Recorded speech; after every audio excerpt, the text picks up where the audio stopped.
civil engineer did civil engineering. The whole engineering is based on force and its response, civil engineering particularly. A body or a structure, बहुत sound है तेज, इसको slow होना. It should be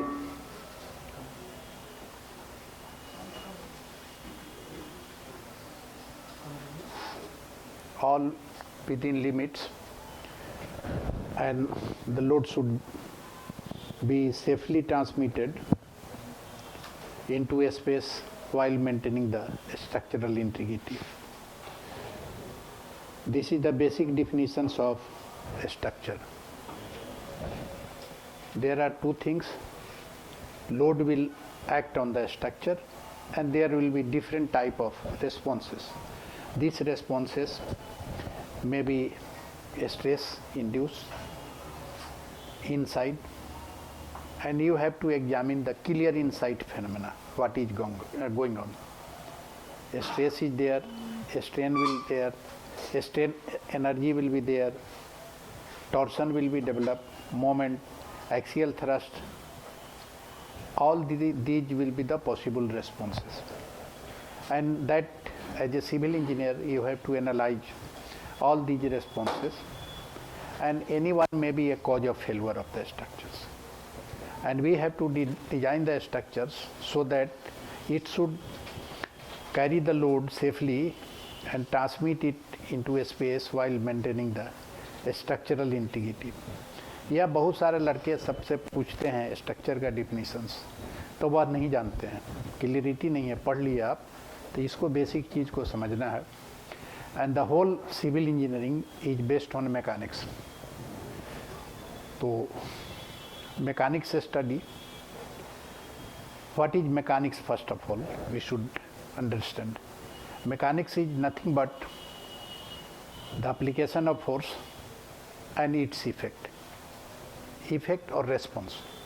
Mechanics means force and its response. This is mechanics. And what is engineering? All are students of engineering or did engineering. That you have to also understand. Engineering means we should use. Engineering means materials are available in abundance in our surroundings, in the environment, and how it will be used for our benefit. This is called engineering. All materials, as for a building, the aggregates are available, the steels are available in iron mines, and how it will be processed. This is called engineering. Steel is made. That is also engineering related with metallurgical engineering. But the natural ore is available in abundance in our environment. And concrete we are making, aggregates are available in the surroundings, water available, cements का जो यह है minerals है, ore है, lime है, it is also available and it is processed and then cement is produced. So this is called engineering. Basic definition. All fundamental knowledge of science and mathematics are clubbed together to make a product which is useful for the human being, and this is called engineering. So you should understand what is engineering. And now we are focusing towards what is the structural engineering.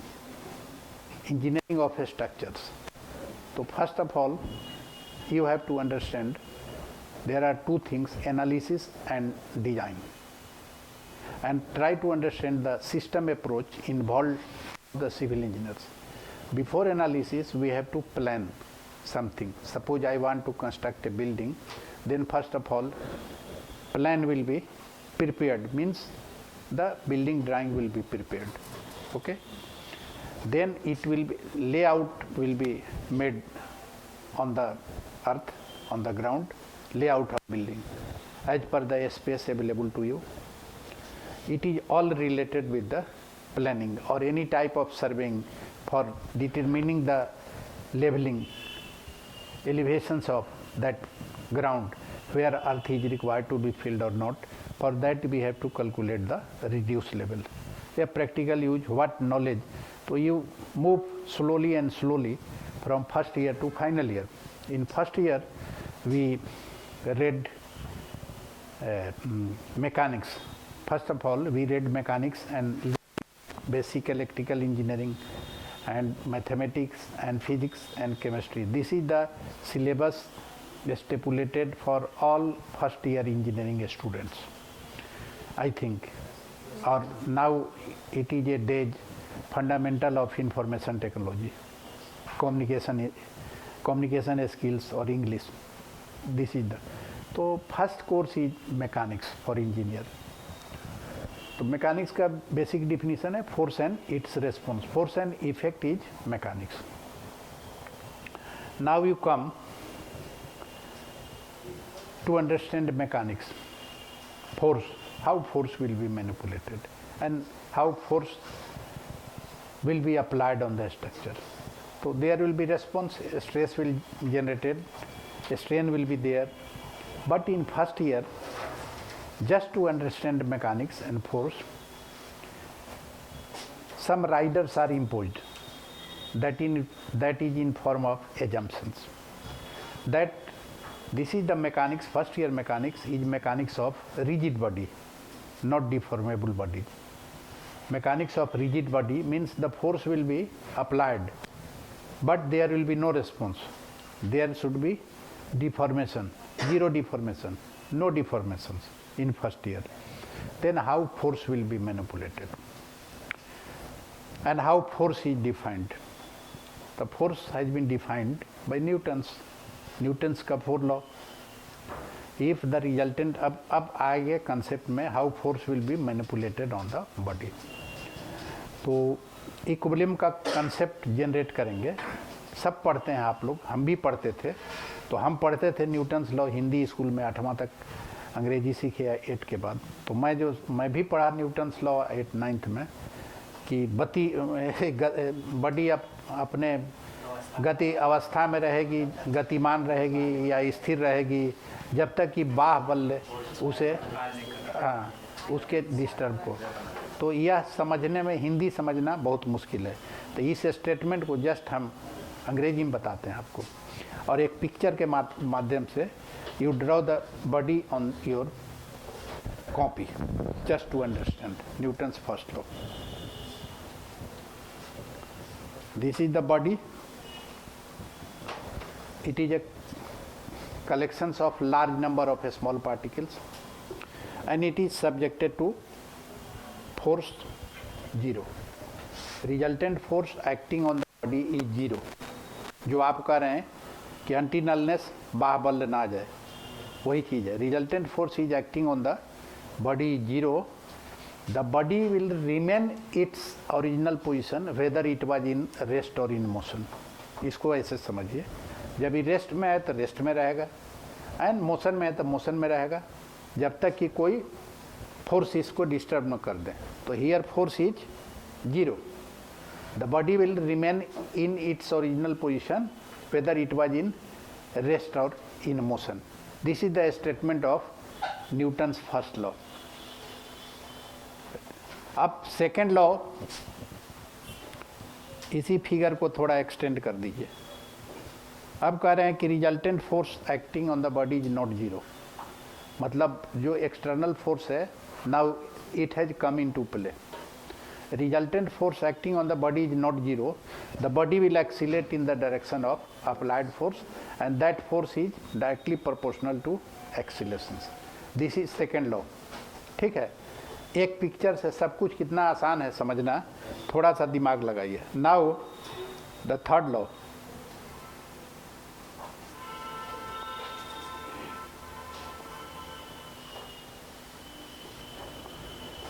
Third law is force of action and reactions are equal in magnitude, opposite in sense and same line of actions. ये 3 fundamental पोस्टुलेशंस है Newton's का. इसको हम लोग मान के चलते हैं, एज्यूम करके कि ये सही है, फिर इसको क्वेश्चन नहीं करते हैं. However scientist are questioning this कि स्पेस में जाएगा तो Newton's law is not applicable, valid नहीं है। Newtonian mechanics is now not useful for the in the field of electronics. तो वहाँ क्वांटम मैकेनिक्स का कंसेप्ट आ गया, समझे ना। तो क्वांटम अब और स्मॉलर पार्टिकल्स का, तो पार्टिकल क्वांटम में है कि एनी पार्टिकल और any body quantum small tiny particles at the same time it will be at Patna, at the same time it may be in USA. This is a concept of quantum mechanics, but still all the design in civil engineering, mechanical engineering is governed by the Newton's law of motion, Newton's law. तो fourth law है, देखिए कितना आसान हो गया समझना आपको। बहुत से लोग फिर सवाल पूछा जाता है, कहे मुझे याद नहीं है। याद करने का कोई ज़रूरत नहीं, ये फिगर बना लीजिए। Resultant force acting on the body is zero, Newton's first law. The body will remain in its original position or in motion, whether it was in rest or in motion. This is first law. And now the force is coming. Then this will be disturbed. It will be accelerated in the direction of applied force. And that force is directly proportional to its accelerations. And the constant of accelerations is mass of the body. तो m और f is delta v upon rate of change of velocity with respect to time. तो यह जब मास और velocity combined हो जाएगा product, then it is called momentum. ठीक है, ये तो जानते होंगे फिजिक्स से आप सब लोग।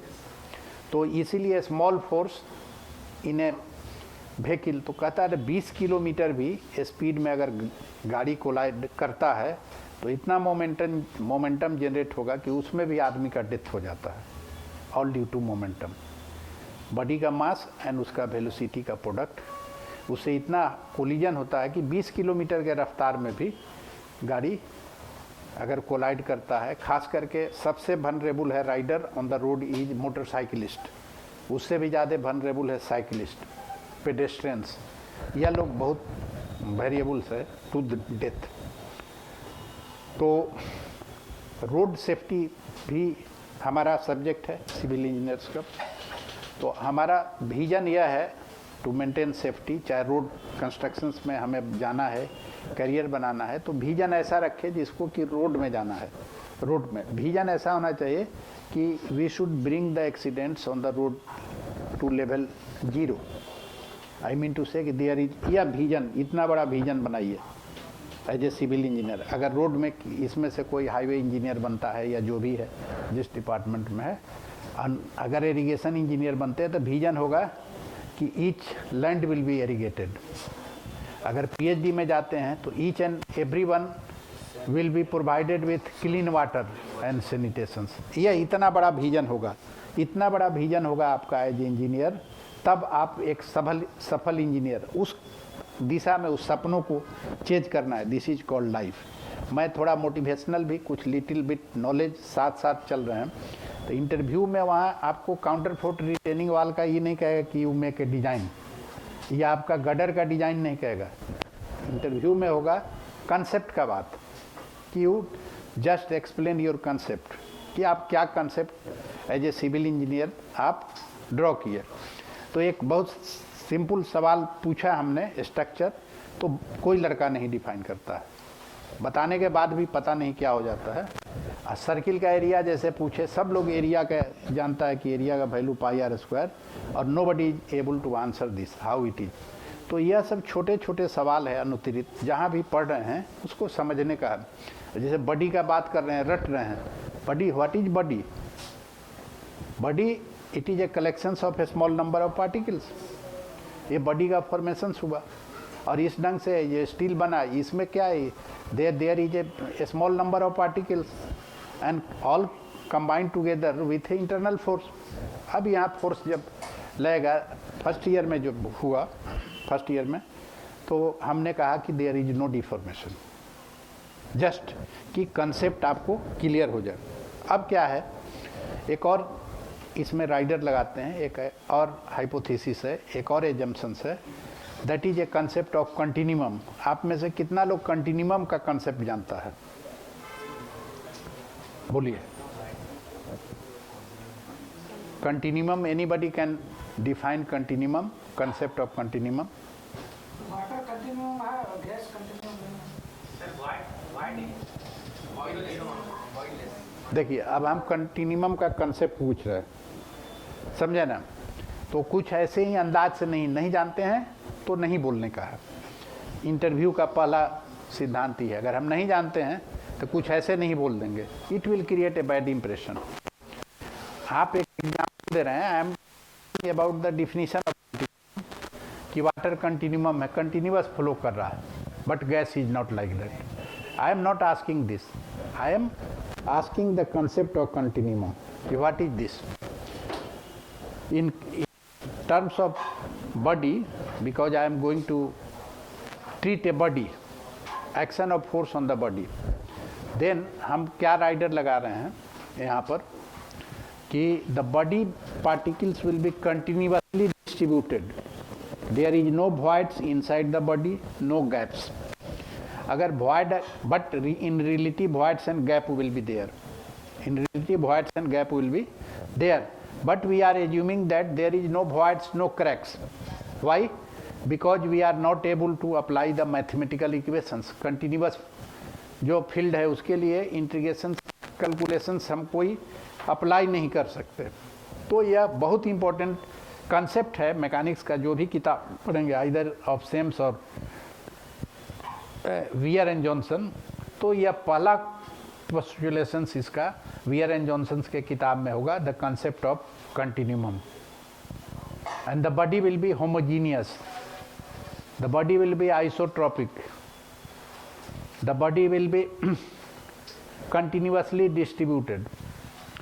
तो होमोजीनियस का कंसेप्ट यह है, मटेरियल इज होमोजीनियस, कि the property of material is identical at each and every point, या सो दैट कि point two point analysis is not needed, यह है। तो यह सब कुछ राइडर लगाए हैं जस्ट टू लर्न मैकेनिक्स।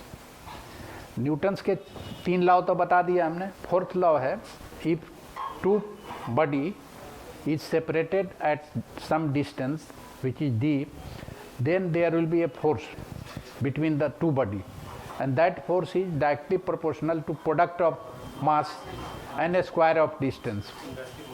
या जो inversely proportional to a square of distance. This is the fourth law. इसको याद करने में कोई तकलीफ है? कोई याद करने का जरूरत नहीं है।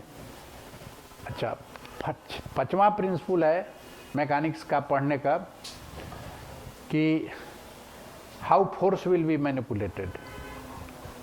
Force will be manipulated by parallelogram rule of addition, जो 7वां क्लास में आप पढ़े, इससे है। बहुत सारा लड़का यह समझता है, हम ऐसा ईगोइस्टिक हैं कि हम समझते हैं 7वां के क्लास का किताब पढ़ने का हमको कोई ज़रूरत नहीं है। और मैं कहता हूँ कि आप 7th का, ऐसे ऐसे लड़के को हमने महान बना दिया है यह सब टिप्स दे करके। एक लड़का था मेरा रिलेटिव, मेरा साड़ू का लड़का, तो वो गया था कोटा ट्यूशन करके, तो उसकी नानी कहती थी कोटा से लोटा बन के आया, समझे कहावत है। उस लड़के को रिजुवनेट किया हमने, मेरे संगति में जो भी रहा ना, तो उसको रिजुवनेट करना मेरा काम है, आपको पुनर्जागृत करना। तो उसको सबसे पहले हमने ज्योमेट्री का किताब कहा कि हॉल एंड स्टीवेंस, आप लोग भी खरीद लीजिए, नहीं है तो इंग्लिश वाला खरीदेगा, हिंदी का नहीं, हॉल एंड स्टीवेंस का ज्योमेट्री। कारण यह है कि ज्योमेट्री का हर एक क्षण में आपको ज़रूरत है। हॉल एंड स्टीवेंस का किताब है ज्योमेट्री का, मैक्सिमम प्राइस इज 300। आप गूगल सर्च कीजिएगा, अमेजन में जाइएगा, you will get it. Local में अब गायब हो गया है, कोई खरीदने वाला नहीं है उसको, समझ गया ना? लोकल मार्केट में कोई खरीदता नहीं है, किसी को कोई रुचि नहीं है, तो कोई पढ़ाता भी नहीं है। दुर्भाग्य का आपका नहीं है गलती, पढ़ाने वाला गुरु भी नहीं है, कोई पढ़ाता भी नहीं, गाइड कर रहे। तो पहला मेरा यह है मोटिवेशन आपके लिए कि आप ज्योमेट्री पढ़िए अगर इंजीनियरिंग पढ़ना है तो, और फिर अलजबरा पढ़िए जो 9th क्लास में हुआ। 2-4 दिन में, अभी तो इंटरव्यू का तैयारी करना है, लेकिन 2-4 दिन में आप जब भी समय मिले अलजबरा पढ़ लीजिए, समझे ना? पहले हम लोग क्या सीखे, धीरे धीरे आप देखिए, अर्थमेटिक सीखे, नंबर का मेमोरी में लिए 1 to 300 तक, 1 × 1 1 1 से लेके 40 तक का पढ़ा पढ़े, ठीक है। तो यह number game, this is called arithmetic. तो अब फिर जो है हमको इस नंबर से काम नहीं चलता, तो हमने अलजेब्राइक एक्सप्रेशन डेवलप किया। एक रेक्टेंगल है 3x4 लेंथ का मीटर का, तो हम एरिया निकालना है तो 3/4 कर दिए तो 12 हो गया। अब बहुत सारा रेक्टेंगल का हमको एरिया निकालना है, इननंबरेबल रेक्टेंगल का, इननंबरेबल साइज का, तो हमने कर दिया लेंथ इंटू ब्रेड्थ, वेरिएबल में लाया L इंटू बी, ये वेरिएबल लाया एंड दैट L में भी assigned any particular value, B में भी असाइंड एनी पर्टिकुलर वैल्यू। तो यह इंजीनियरिंग का ओपनिंग है algebra.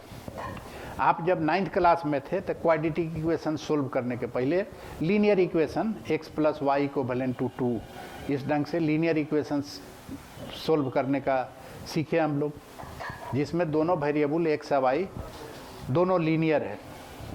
x is function of y या y is function of x, linear. बाद में थोड़ा सा और स्टडी को आगे बढ़ाए, थोड़ा एडवांस हुए तो हमने क्वाड्रेटिक इक्वेशन सीखा, x² + bx + c = 0। यानी it was a blind game, समझे कि इसका क्या ज़रूरत है, सीखे हमने। और एनालिटिकल सॉल्यूशंस उसका मिल गया कि x will have 2 distinct root and एक है ± b ± √/b² - 4ac/2a, यह एनालिटिकल सॉल्यूशन है। अब थोड़ा सा दिमाग को खुला कीजिए, अपना ओपन कीजिए।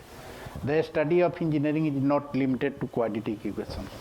जब मैं बीटेक पढ़ता था तो मेरा ज्ञान क्वाड्रेटिक इक्वेशंस था। When I went to IIT Delhi in M Tech, थोड़ा लेट हो गया, तो न्यूमेरिकल इक्वेशंस, न्यूमेरिकल सॉल्यूशंस वहाँ पर आ गया x⁻�q, जो कि हम पढ़ा नहीं था। तो हमारा जो लिमिटेशंस है पढ़ाई का वो इन्फिनाइट है, x⁻n and n may be assigned any particular value, may be 100, then what will be the value of x? x will have 100 distinct root, x का 100 वैल्यू होगा। और आप +2 में पढ़ रहे थे तो इक्वेशन जनरेट कर रहे थे, 3/3 तक का मैट्रिक्स डिटर्मिनेंट सोल्व किए। हियर इस बिल्डिंग को सोल्व करने के लिए 100 इक्वेशंस में भी simultaneously develop, then how it will be solve, then 100 matrix will be develop. Stress का एनालिसिस जब मैकेनिक्स ऑफ सॉलिड में जाएगा तो 6/6 मैट्रिक्स डेवलप करेगा for general state of stress and you have to solve it. तो 6/6 को भी solve कर सकते हैं by petition, but it is time taking. लेकिन 100/100 होगा तो टाइम टेकिंग भी होगा, तो humanly it is not possible to solve. तब धीरे धीरे डिजिटल कंप्यूटर आया, कैलकुलेटर आया। उस समय स्लाइड रूल में हम शुरू किए थे पढ़ाई अपना, ये भी कैलकुलेटर भी नहीं था। जब 3rd ईयर में आए तो कैलकुलेटर नेपाल ये सब से आ जाता था, तो उससे ख़रीदारी करके उससे आगे बढ़े जीवन का क्रम। तो हर एक जो पढ़ाई का इंजीनियरिंग है वो लिंक्ड है एक दूसरे के साथ। जब हम क्वाड्रेटिक इक्वेशन पढ़े तो हमें क्यूबिक इक्वेशन की ज़रूरत हुआ। अब जो सिलेबस है, आप लोग जो नए युग के हैं, यह सब न्यूमेरिकल मेथड पढ़ के आए हैं, आइजन वैल्यू पढ़ के आए हैं, सोल्यूशन अब जैसे n/n सोल्व करना है मैट्रिक्स n/n, वेयर n में भी असाइंड एनी पर्टिकुलर वैल्यू, तब इसका प्रोग्रामिंग करते हैं। न्यूमेरिकल मेथड में प्रोग्रामिंग भी सिखाया जाता है। क्वाड्रेटिक इक्वेशन सोल्व करना है तो कोई बात नहीं एनालिटिकल, लेकिन यह इटरेटिव होगा, 3 डिस्टिंक्ट क्यूबिक इक्वेशन सोल्व करना। तो इसके लिए भी न्यूटन-रैप्सन मेथड है। On basis of that you have to do programming. Fortran में चाहे जो भी है, जो भी लैंग्वेज आज सीख रहे हैं, तो उससे लिटिल बिट आपको प्रोग्रामिंग सिखाया जाता है। तो आप पूरा इंजीनियरिंग जो सिविल इंजीनियरिंग है बेस्ड ऑन दिस, चाहे मैकेनिकल इंजीनियरिंग जो भी इंजीनियरिंग है, little bit knowledge of basic things. तो ज्योमेट्री एक बहुत इंपॉर्टेंट है। जहाँ ज्योमेट्रिकल फिगर हम देख रहे हैं, मान लीजिए कि कोई पैराबोलिक इक्वेशन आ गया, पैराबोलिक डायग्राम आ गया आपको, तो how area will be calculated. तो ज्योमेट्री की किताब आपके पास रहेगा तो आप देख लीजिएगा उसको। जैसे पहले हम लोग डिक्शनरी रखते थे पढ़ने के लिए कि डिक्शनरी देख लेंगे, अब तो कोई ज़रूरत है नहीं, एक जेब में ही है, अपना कंप्यूटर है और इसमें सब चीज़ मिल जा रहा है। अब कैलकुलेशन से लेके अपना कोई डिफिनीशंस वगैरह सब कुछ है। तो यह कंसेप्ट पर मेरा जो फोकस होता है कि कंसेप्ट गेन कीजिए। रटने का कहते हैं याद नहीं रहा, मेमोरी में रखने का बहुत कम ज़रूरत है, अपने आप सब चीज़ याद हो जाता है। तो अब हम बात कर रहे हैं, आगे बढ़ रहे हैं थोड़ा। एक 5वां प्रिंसिपल हो गया न्यूटन्स 4 लॉ के बाद, principle of parallelogram, law of addition, और वेक्टर में इसको ट्रायंगल रूल, वेक्टर रूल से भी इसको vector p plus vector q plus equivalent to vector r। ये मोस्ट, जब वेक्टर आ गया तो और आसान हो गया काम। रिजल्टेंट निकालना है तो केवल vector p and vector q को लिखना है। हाँ, लेकिन अब आपको लिखने का समझ होना चाहिए कि how vector p will be written. अभी बता दीजिए, a force 5 newton is acting at angle 45 degree from the horizontal. 5 newton force is acting from the, अपना नोटबुक में। अब बताइए इसको वेक्टर फॉर्म में लिखना है, क्या लिखिएगा इसको, बताइए ना।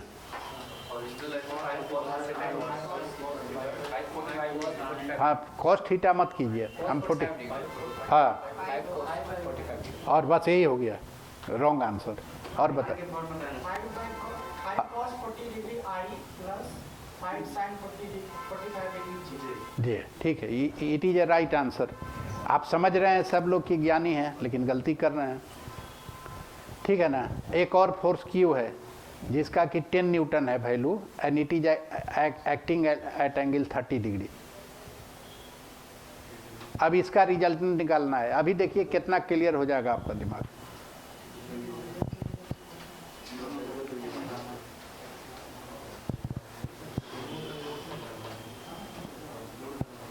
अब यहाँ पैरेललोग्राम को कनेक्ट भी नहीं करना, कोई बनाना नहीं कुछ। तो क्यू वेक्टर लिख लिए, वेक्टर p लिख लिए, 5 cos 45i plus 5 sin 45j। Vector p लिखे, वेक्टर q को क्या कहे, 10 cos 30i plus 10 sin 30j। अब वेक्टर r रिजल्टेंट वेक्टर क्या हो गया, vector p plus vector q, दोनों को सम कर दिए। तो यह कंसेप्ट है, यह vector rule of addition of force है। समझ लीजिए, जिसको वेक्टर नहीं आता है वो वेक्टर समझ लीजिए, समझने के लिए, आपको इंजीनियरिंग समझने के लिए। और एक और प्रिंसिपल है, most important principle for manipulation of force. कोई फोर्स जो है acting at some point, the force में be shifted along the line of action of that in the same directions and point of application will be change without, इसका जो response होगा body पर, it will be remain same. ये 6 fundamental principle है। तो एक दिन अगर कोशिश कीजिए तो यह resolution of force, moment of force, ये सब आप निकालना सीख लेंगे। 1 डे काम है, कपुल का मोमेंट, एवरीथिंग।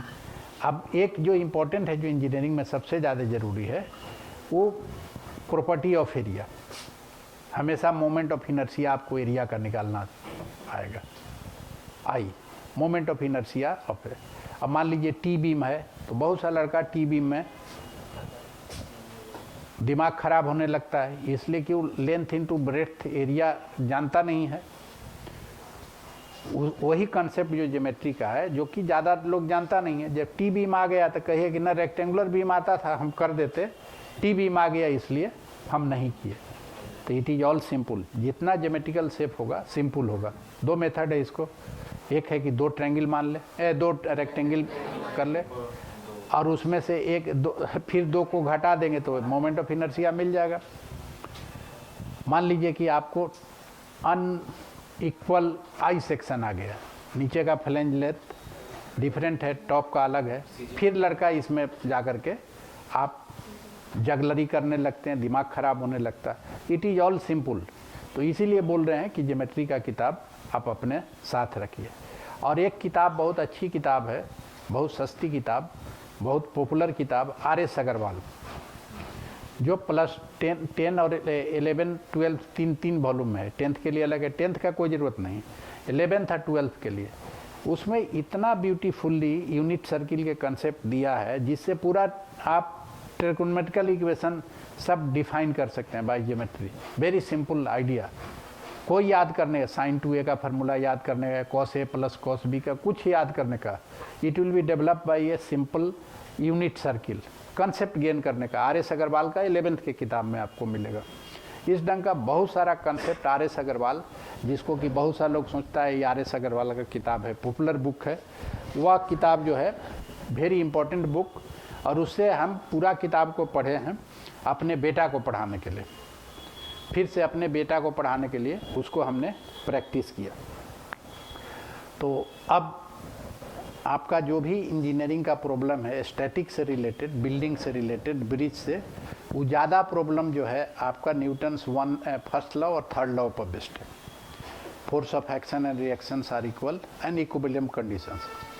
अब आज के ज़माने में, मॉडर्न एज में, पहले आज से 10 साल पहले तक डायनेमिक कंसेप्ट नहीं था कि बिल्डिंग में वाइब्रेशंस भी आएंगे। तो अब अर्थक्वेक आ जा रहा है, जैसे अफगानिस्तान का ईपी सेंटर अर्थक्वेक आया 7.5 का, हाँ, जो दिल्ली हिला दिया, 6.1, हाँ, जो भी है, तो दिल्ली हिला दिया। तो हमारा as a civil engineer objective है, we have to create a safe world for human being. हमारा जो ऑब्जेक्टिव है लाइफ का, we have to create a safe and sustainable world for human being. यह मेरा ऑब्जेक्टिव है और यह मेरा लीगेसी है। तो now I am coming to the point. यह बेसिक बात हुआ कि हमारा एट्रीब्यूट्स क्या होना चाहिए एज ए सिविल इंजीनियर, हमारा विशेष गुण क्या होना चाहिए। तो फर्स्ट है कि we have to acquire knowledge of fundamental science, mathematics and engineering to design any product और एनी स्ट्रक्चर्स। तो knowledge base for engineering, it should be demonstrated, it should be reflected by your competency in mathematics, fundamental science और natural science कहिए, physics, chemistry, math, engineering fundamentals and specialized engineering knowledge appropriate to the program। यहाँ programme mechanical भी हो सकता है, civil भी हो सकता है, इलेक्ट्रॉनिक्स भी होगा, कोई भी हो सकता है। ये जनरल डिफिनीशंस है। AICTE ने इसको एट्रीब्यूट्स को डिफाइन किया। आप गूगल सर्च कीजिएगा तो यह AICTE के वेबसाइट पर आपको 12 ग्रेजुएट एट्रीब्यूट्स है। तो ये एक सपना है, हम इंजीनियर हैं, हम श्रेष्ठ हैं, हम अच्छा हैं। यह एक जो है अपने में संकल्प लेने का ज़रूरत है आपको अच्छा इंजीनियर बनने के लिए। हम श्रेष्ठ हैं, अपने सारी कमियों के साथ अपने आप को आलिंगन करते हैं। मैं जो कुछ भी हूँ पूर्ण हूँ, संतुष्ट हूँ। यह एक संकल्प अपने मन में लेना है, मैं जो भी हूँ पूर्ण हूँ, संतुष्ट हूँ। जब यह यात्रा, यह संकल्प मन में हो जाएगा तो फिर आपका जीवन यात्रा का डायरेक्शंस बदल जाता है। फिर अपनी कमी को भी हम एनालाइज करते हैं, फिर उसके अपने कमजोरियों को ठीक करते हैं। और इसमें से बहुत लड़का इसके लिए परेशान नहीं है कि हमारा अंग्रेजी कमज़ोर है, हमारा मैथमेटिक्स वीक है। कुछ नहीं, आज से सब कुछ ठीक हो सकता है, इसी क्षण से सब कुछ ठीक हो सकता है। जीवन जो है चलते रहने का नाम है। हर एक क्षण में वी आर लर्निंग समथिंग। आप जैसे यहाँ बहुत से लोग इस बात के डिप्रेस्ड है कि हमारा इतना एज हो गया, हमको अंग्रेजी अच्छी नहीं है। यू कैन लर्न अंग्रेजी, यू कैन लर्न इंग्लिश। कोई नहीं, आज के ज़माने में तो ट्यूटोरियल सब फ्री है ऑनलाइन। चाइनीज जो है 60 साल के रिटायर करने के बाद कॉल सेंटर में काम करता है, कम्युनिकेट करने के लिए वेस्टर्न वर्ल्ड से अंग्रेजी सीखता है। तो देयर इज नो, एक और चीज़ है, लैंग्वेज जो है इट इज़ नॉट नॉलेज। आपको अंग्रेजी आती है कि हिंदी आती है, इससे कोई मतलब, this is not knowledge. English और Hindi it is not knowledge, it is a communication skill. Knowledge is different. Knowledge is acquiring fundamental concept of fundamental science, physics, chemistry, math and engineering. You have to capture that knowledge. या language से कोई मतलब इसका नहीं है, capturing of knowledge. हम Newton's law अच्छा से समझते हैं, हम हिंदी में भी बोल सकते हैं, अंग्रेजी में भी बोल सकते हैं, मिक्स करके भी बोल सकते हैं। हमको क्लियरिटी होना चाहिए, दैट इज द इशू। तो पहला पॉइंट ये है, एट्रीब्यूट्स आपका, you have to acquire, you should be acquainted with all fundamental science knowledge and mathematics। And knowledge of engineering. यह गेट आपका एट्रीब्यूट है, यह विशेष गुण है आपको, आपके सपने को जागृत करने के लिए, आपको आगे बढ़ाने के लिए। अब सेकेंड पॉइंट है, यह जो भी नॉलेज है, I should be able to analyse the T beam का डिजाइन करना है तो this should be T beam should be analyse. An ability to use your appropriate knowledge and a skill to identify, formulate, analyze and solve complex engineering problems in order to reach substantive conclusion। एक conclusion पर आए कि जो design of T beam कर रहे हैं, analysis में एक डिफिनिट कंक्लूजन आना चाहिए।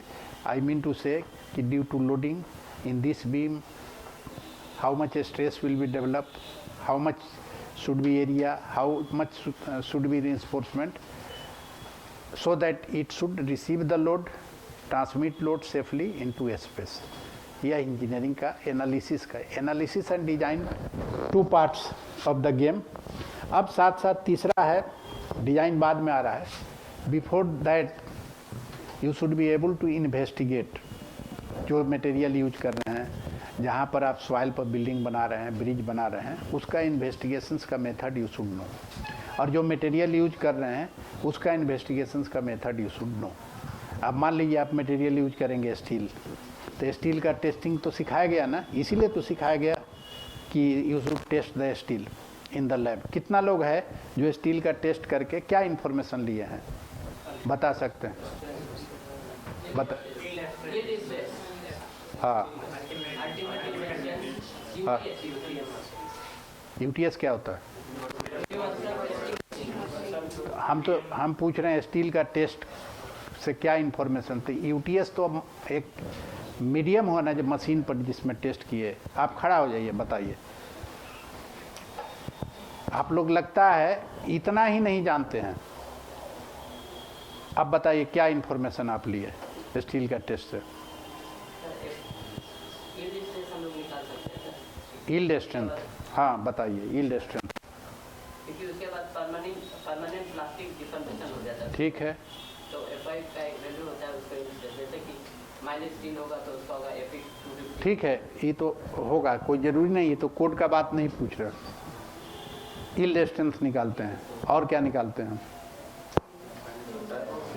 एक मिनट, एक आदमी से पूछ रहे हैं, दूसरा आदमी से जो बताएगा वो सही जवाब, उसको हम मौका देंगे। बताओ। यह बेसिक चीज़ है सिविल इंजीनियर्स के लिए। We have to make playing, we should play with steel and concrete. बताओ, बैठ जाओ। अब यूटीएस नहीं पूछ रहे थे कि यूनिवर्सल टेस्टिंग मशीन पर ही, उसको यूनिवर्सल टेस्टिंग मशीन के जगह पर दूसरा मशीन पर भी हम उसको टेस्ट कर सकते हैं। यूनिवर्सल का क्या मतलब है कि इसमें कंप्रेशन टेस्ट भी कर सकते हैं, हाँ बेंडिंग भी कर सकते हैं, सब टेस्ट कर सकते हैं। Therefore it is called universal. मान लो कि टेंसाइल टेस्ट करने का कोई मशीन है, उस पर भी टेस्ट कर सकते हैं। Universal, this is the meaning. Anyone can say me कि why we have tested steel in the laboratory and what you have drawn the conclusion. आप बताइए, जो जानते हैं वो बताइए। तो उसमें हम स्टेरियो जो देखते हैं फाइनली, खड़ा हो जाइए।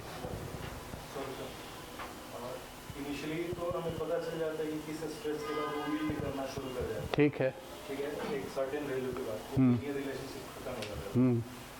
और फाइनल में जब वो फेल करता है तो वो देखना पड़ता है कब एंड कौन शेप में।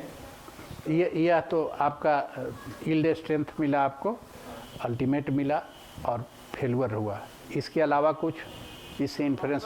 एक मिनट, इसके अलावा ये देखते हैं कि पोस्ट इलास्टिक जो स्ट्रेन होता है वो मतलब यील्ड प्लेटो बहुत ज़्यादा होता है।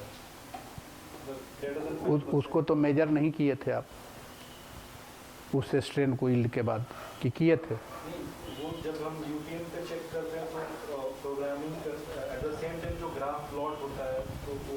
ठीक है, बैठ जाइए। इसके अलावा आप कोई जानते हैं इसमें ऐड ऑन कीजिए। डक्टाइल के लिए और रिटर्न हम लोग जान सकते हैं कि डिफॉर्मेशन कितना हो रहा है, लेस देन 5% या ग्रेटर देन 5%। क्लासिफिकेशन कर सकते हैं स्टील का नेचर क्या है? बैठ जाइए. Anyone can add something? Anyone can? तो कॉर्ड होता है, उसका भी सम डिफरेंट पॉइंट्स हमें मालूम पड़ता है, जैसे अपर पॉइंट और तू तो you are repeating the same thing. हाँ. उसमें हम लोग स्ट्रेंथ चेक करते हैं मटेरियल के वो कितना स्ट्रेंथ तो बता दिया. Anything else? स्ट्रेंथ तो बताया कि हम अल्टीमेट लिए, फेल्यूर लिए, इल लिए. या बैठिए. हाँ, ये बात राइट. जो असली बात है वह कोई नहीं कर रहा है. जो मेन थीम है इसका, जो मेन इसका पर्पस है मॉडुलस ऑफ इलास्टिसिटी निकालने का, नो वन इज टॉकिंग. तो एसेस योर सेल्फ. हम डिस्करेज नहीं कर रहे हैं आपको. तो हम जो जानते हैं ऐसे ही कुछ कैजुअल ढंग से जानते हैं. अब ये बता दीजिए कि मॉडुलस ऑफ इलास्टिसिटी जो हम कैलकुलेट करते हैं इससे, उसका क्या कंसेप्ट है, कैसे करते हैं? प्रोपोर्शनलिटी हो जाएगा. खड़ा हो जाइए, बोलिए, ऐसे मत बोलिए. स्ट्रेस और स्ट्रेन में प्रोपोर्शनलिटी होगा, y बराबर mx होगा, वो रिलेशनशिप होल्ड होगा. वाई y बराबर mx का इक्वेशन अगर मटेरियल वो बिहेवियर जब तक रखेगा तब तो हम एम क्या है? स्लोप वही ई है हाँ, मॉडुलस प्लस. ठीक है. अब एनीवन? सर इनिशियल स्लोप होता है स्ट्रेस सिस्टम कर्व का with origin. With in origin से इनिशियल स्लोप जो स्ट्रेस सिस्टम कर्व का होता है वो यहाँ से मतलब समझा इनिशियल. Initial slope. अब फाइनल स्लोप कहाँ होगा? सर उस प्रोपोर्शनल लिमिट तक तो सर अब देखिए, आप सब लोग जानते हैं इस बात को, but all of you are confused. Clarity नहीं है. बैठ जाइए. प्रोपोर्शनल लिमिट तुम बताया ना कि वही ई होता है. Who has defined it? What is the statement?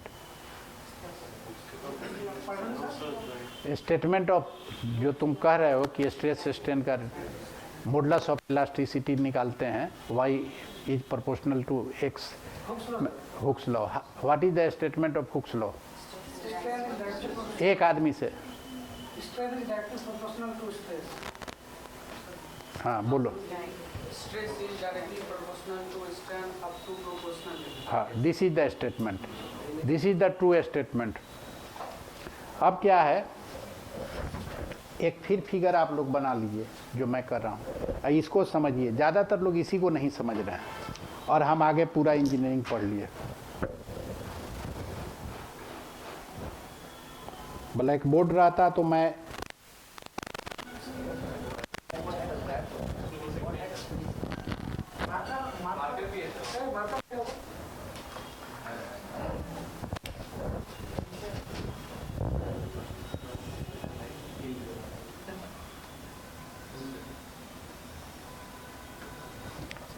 Something like this. आप गूगल सर्च करके देखिए स्ट्रेस स्ट्रेन डायग्राम. आप मोबाइल में खोल लीजिए सब लोग, यह पिक्चर आपको मिल जाएगा कर्व. ठीक है, जिसके पास मोबाइल है, जिसको सीखने की इच्छा है. तो हम स्ट्रेस कैसे कैलकुलेट कर लिए? हम तो फोर्स न लगा रहे हैं,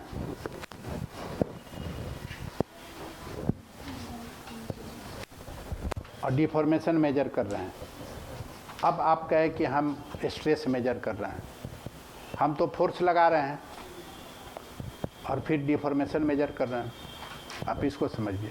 we are applying force and measuring deformation. यह कर रहे हैं. अब इस कर्व को ठीक देखिए. हुक्स लॉ का जो स्टेटमेंट है, force is directly proportional to deformation. अब इसका ट्रांसफॉर्मेशंस करना है. जो स्पेसिमेन ले रहे हैं आप स्टील का, उसका एरिया निकालते हैं जो भी है. This is the steel and what is the area and force. Original area, original area. जैसे ही डिफॉर्मेशन होगा तो एरिया जो है चेंज हो जाएगा, ओरिजिनल एरिया. तो यह फोर्स को हम एरिया से डिवाइड कर देते हैं तो स्ट्रेस मिल गया. और ये डिफॉर्मेशन को हम पर यूनिट जो टोटल डिफॉर्मेशन हुआ, इस डिफॉर्मेशन को ऐसे लिखें डेल्टा एल बाई एल, ठीक है ना। टोटल लेंथ में डिफॉर्मेशंस क्या मेजर हुआ, अकर हुआ। अब इस कर्व को ठीक से देखिए, the curve is to this point और you see this is the yield point. From here to here it is not a straight line. Before this yield point it is elastic. From this, if you remove the load, the body will regain its full. आप में से बहुत सारे लोग गलती यह करते हैं जो कह देते हैं हुक्स लॉ में stress is proportional to strain up to elastic limit. Elastic limit कहते हैं। अब क्या है, आपको देखिए, यहाँ से यहाँ के बीच में यह स्ट्रेट नहीं है, तो हाउ दिस टेंजेंट से इसका स्लोप डिफाइन करेंगे, ज्योमेट्री में पढ़े होंगे। तो अब यह जो स्लोप है, यह थीटा अगर मान लीजिए, तो यह थीटा 1 है, थीटा 2 है, थीटा 3 है। There are innumerable slopes of this curve. तो now mathematical equation Hooke's law will not be applicable. Hooke's law का लिमिटेशंस है, that you have to understand. Hooke's law will be only applicable this point, proportional limit, ठीक है। तो Hooke's law कहता है stress is proportional to strain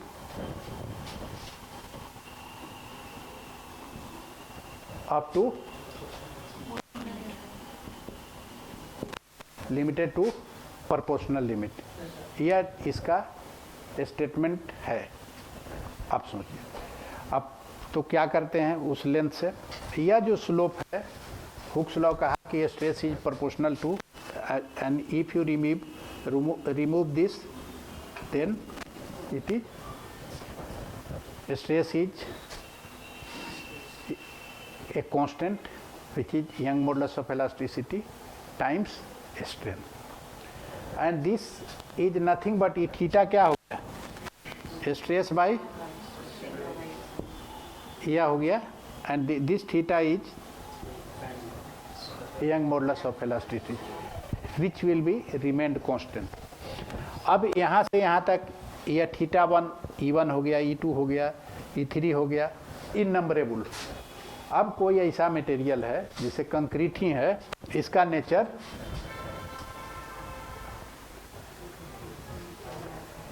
nature curve का compression में इस ढंग का होता है।